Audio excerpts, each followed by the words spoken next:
Hello there, my friend. Welcome to this week's Wellbeing Wednesday. As you can see, we are in the midst of packing right now, surrounded by boxes. I'm in my scruffy t-shirt. You'll have to excuse me because this is just where life is at right now. But I wanted to make sure that I was still popping in here today to show up for you. So I hope that you could just ignore the mess. Just ignore it and listen to what we're going to be talking about today. Because if you have ever felt like cravings and emotional eating are sabotaging your healthy eating goals, then number one, you're not alone and you are in the absolute right place today because this is what we're going to be talking about. Now, before we go on, if we haven't yet met, my name's Karen Del Maestro. I'm your health coach, resilient routines expert, and I specialize in helping breast cancer survivors just like you learn that eating healthier doesn't have to be hard. In fact, I can help show you how to make it from something that's difficult to completely doable. Okay, so I don't want you to think that this is something that isn't obtainable for you because it 100% is. But as we're talking about cravings, what I've noticed is many survivors don't even know that one of the common side effects from breast cancer treatment are sugar and carbohydrate cravings. Okay, so if you are now dealing with cravings that you've never dealt with ever before, listen up, right? Because I know that these challenges can be extra tough, especially after breast cancer treatment when, let's be honest, right? Everything is feeling a bit more overwhelming. Most of us don't realize that the next stage of recovery starts after active treatment ends. But I don't want you to worry because I am here to help you tackle these hurdles with some ease, with some grace, and with a lot of support and just a few practical strategies. And they're simple, super simple. I'm a fan, by the way, of simple, easy, and lightening the load of stress that you're currently carrying. So let's dive in today into how you can manage these cravings so that it's easier for you to stay on track with your health goals. Sound good? Okay, I'm just going to have a sip of my water because I've been busy packing boxes and we're going to dive in. Now, as I spill it down my lip, of course, right? I know that cravings and emotional eating can feel like they're kind of constantly working against you, right? Against your efforts to eat healthier. And it can be incredibly frustrating to want to make positive changes, but finding yourself overwhelmed by these persistent nagging cravings or emotions that drive you to reach for comfort foods, whether it's my comfort foods would be sour cream and onion potato chips. Yours might be ice cream or cookies or cake or mashed potatoes. It could be, or pasta. It could be anything. We all have them is the point. We all have those comfort foods. But I'd like to share an example of somebody that took my Resilient Routines program, Lynn, and I'd like to share her experience because Lynn shared that no matter how determined she was to eat healthier, her cravings would just take over. And she felt really disheartened, as you might, to feel like she was constantly fighting a losing battle. She'd never craved sugar like this ever before in her life. And when Lynn realized, as she was going through Resilient Routines, she had like this massive light bulb moment where she realized, oh my gosh, there's nothing wrong with me. It's just my body has been through all of these changes. And we're going to go into those a little bit. It now makes absolute sense, but nobody had ever told her. Now, I don't know about you, but when I know why my body is doing certain things that it didn't do before, it helps me feel better immediately. Doesn't it you? Well, the same thing happened for Lynn. So if this resonates with you, you to know that you're in good company. Okay. It's not just you. Many, many women after breast cancer deal with these cravings. Now, I suspect that what you really want is to manage these cravings effectively so that you can stay committed to your healthy eating goals, right? You want to feel in control.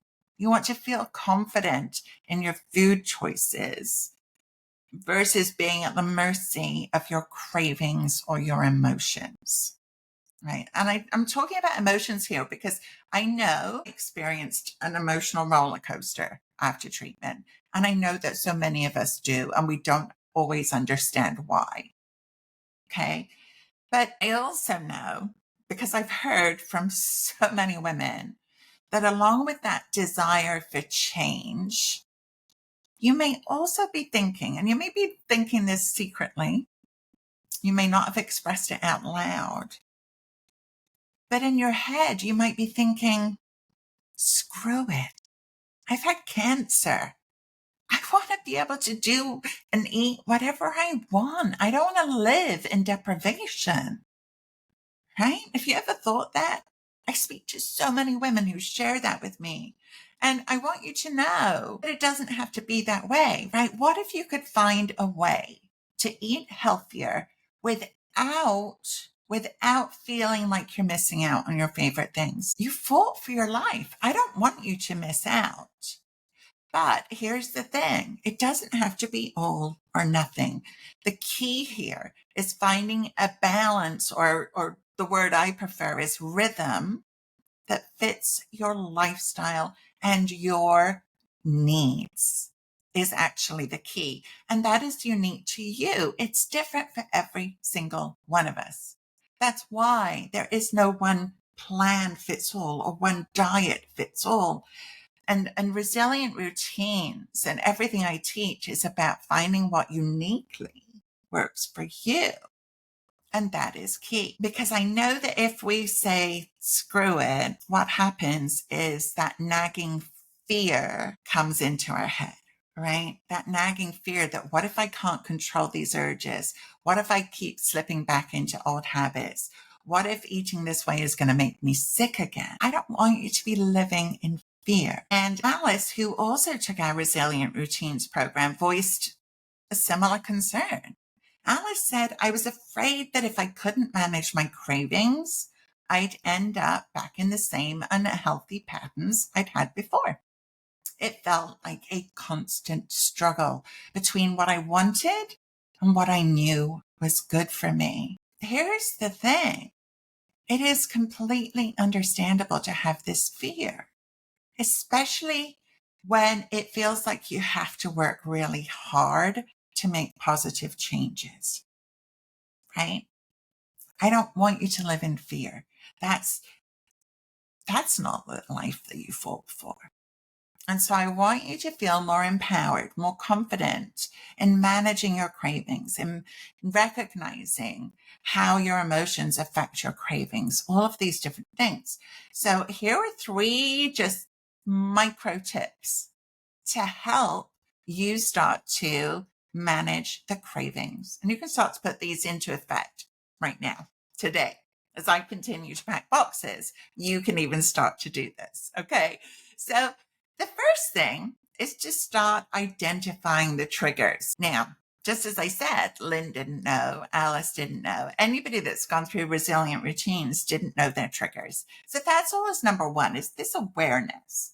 And so I invite you to start by paying attention to what triggers your cravings.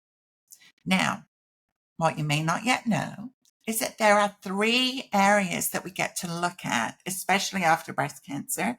But even before, to be honest, this is relevant. And if we go back to thinking when you were getting your cycle as a young woman, did your chocolate cravings increase? Did you want more sugar? Right? Hormone fluctuations is one of the things that can affect our cravings. Another one is nutritional deficiencies. For instance, and I'll use the example of chocolate again because it's a common one, a craving for chocolate can also mean magnesium deficiency. Time out. Before you go grab a magnesium supplement, that is not what I'm advising you to do, because magnesium supplements are not necessarily the way to go. There's a number of different ways to go. But could you grab 10 almonds? Yes, because almonds are loaded with magnesium. And so that can help with those cravings. But as well as nutritional deficiencies, as well as hormonal fluctuations, there are these emotional triggers, right? And the chances are that it's actually a combination of all of the above. So it's not clear cut and it's not always easy. But by understanding your triggers, you can find healthier ways to cope. Okay. Again, I'm not saying that you can't have chocolate, and I'm not saying, and I would never tell myself that I can't have sour cream and onion potato chips, but I'm not having them every day, and I'm not having them just because I want them, right? It's more involved in that. But for example, for most of us, stress is a trigger, right? If you're stressed, you just want to eat more cookies, or maybe you're drinking alcohol and you want to pour another glass of wine. Maybe you're eating ice cream. Could be any of the above, right? Alcohol not recommended, obviously, after breast cancer. Not to say that you can't have any at all. Again, this is finding a rhythm or a balance, is my personal perspective. What I've seen is, as soon as and I've worked in health and wellness for over 20 years, working with women every single day. So I've seen what works and I've seen what doesn't. And what I have seen is that as soon as anyone is told, do not have chocolate, what do they want? Chocolate. Do not drink. What do you want? You want to drink. So telling somebody that they can't have something, and reflect on this for yourself, but it generally doesn't work because it's just the way our brain is wired. It's nothing wrong with you, but it's a system in which we've all been indoctrinated into.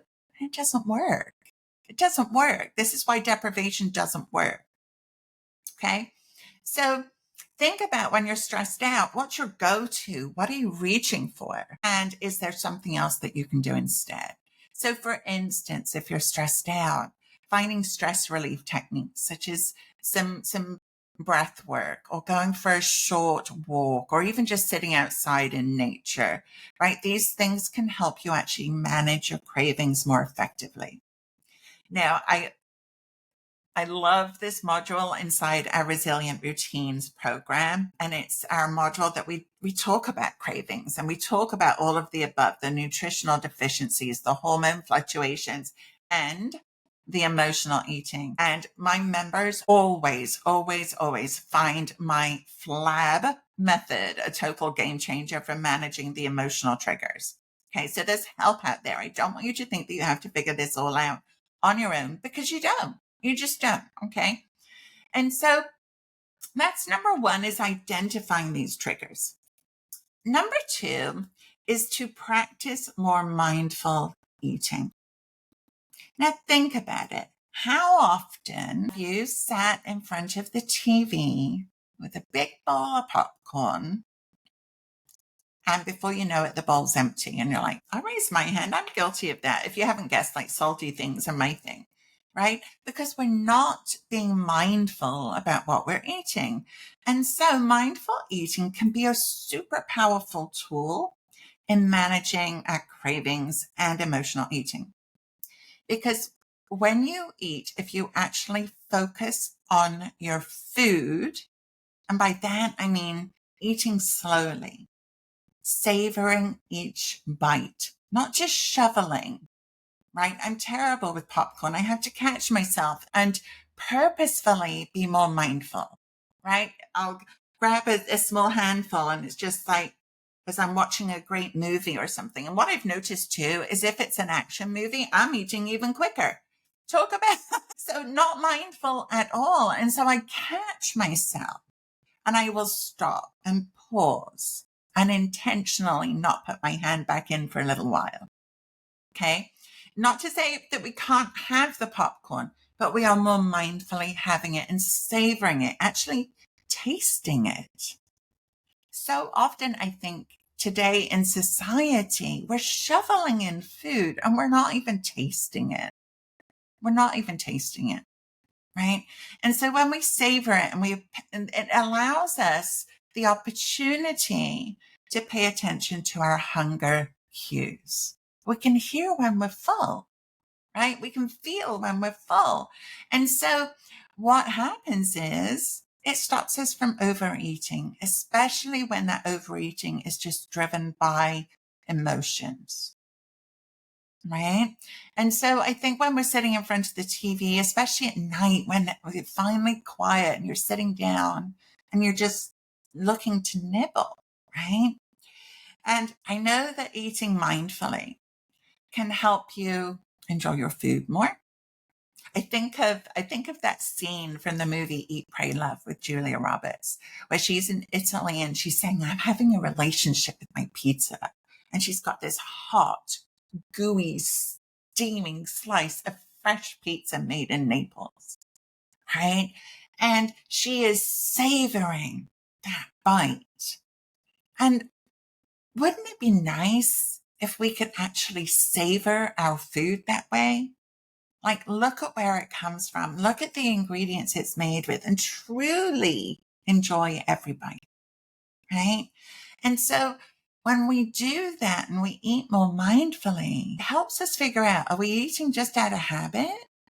Or are we eating because we're being emotionally triggered? Or are we actually hungry? And by the way, dehydration, as I'm going to have another sip of my water here because I've been super busy this morning, can also be a sign.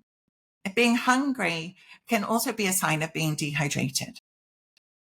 But if we just automatically go to the food, then we don't even realize that it's probably water that we are actually needing. Definitely thirsty today. I've been busy. So the last little micro tip I want to share with you today is to keep some healthy snacks handy, whether it is a little bag of nuts in your purse. And I love nuts because it doesn't matter what the weather is, right? So if it's hot, they're not going to melt or get hurt. They can get bashed around a little bit and it doesn't matter. I know that, for instance, places like Trader Joe's have pre-sealed bags of nuts. I tend to buy my nuts in bulk because I buy organic raw nuts, and I will use little stasher bags, which are not plastic. We try not to use plastic in the house, and have that in my purse. And that's the way that I like to transport my nuts. But it's handy to have those things on board. But having nutritious snacks readily available can make a huge difference when cravings hit, right? So it could be nuts, it could be seeds. You can mix those together if you make up your own kind of trail mix. Fresh fruit. Think about things like apples and oranges and bananas. They've got their own packaging. They're ready to go, single serving, right? Super great to just grab and go. And this way, you can satisfy your need for something to munch on without reaching for less healthy options, right? Especially if you're out and about. Now, Alice again shared her experience in resilient routines, and she said that keeping healthy snacks around helped her resist the urge to grab something sugary or processed. It was a game changer for her eating habits. And I know Alice got into the habit of buying carrots and celery and just chopping them up and having them in the fridge ready to go. So that on an evening when she was sat down and the munchies would hit, she would go grab those instead. And so that little bit of prep that she learned in resilient routines helped her, right? And so, kind of recap today, managing cravings and emotional eating is a journey. It's a practice. It's not a switch that you flip. It's not a one and done. It's not all or nothing. It's a journey. And it's okay to take it one step at a time. Okay. I Do not, do not believe in trying to do it all. It doesn't work and it's too hard. And that's what feels so hard about changing our eating habits. We just look at one thing at a time, and start to put those things into practice, right? And so when we're looking at one step at a time, choose one of these things today. Maybe it's identifying your triggers, practicing mindful eating, or keeping healthy snacks at hand. Because with these 3 micro tips, you can navigate these challenges more effectively and feel more confident and empowered that you can actually achieve your health goals, because it's possible. Okay. So if you're looking for more tips and support to make healthy eating easier, I invite you to check out our upcoming masterclass, From Difficult to Doable: 4 Key Steps to Start Eating Healthier After Breast Cancer, where I'll be guiding you through a few more practical strategies. I'll be offering support to help you make lasting changes, sustainable changes, right? And I want you to remember that you've got this just by taking one step at a time. And you're not alone. I'm with you every single step of your way. I'm Karen Del Maestro, your health coach, your resilient routines expert, and I specialize in helping breast cancer survivors just like you make healthy eating easier. Okay? Don't forget, look around this video. You'll see the button to sign up for the masterclass, and I hope to see your name pop up in there. Okay? Bye for now, and I will be seeing you next Wednesday. Boxes will be gone, we will be moved, and I'll be seeing you then. Okay? Have an amazing week. Bye for now.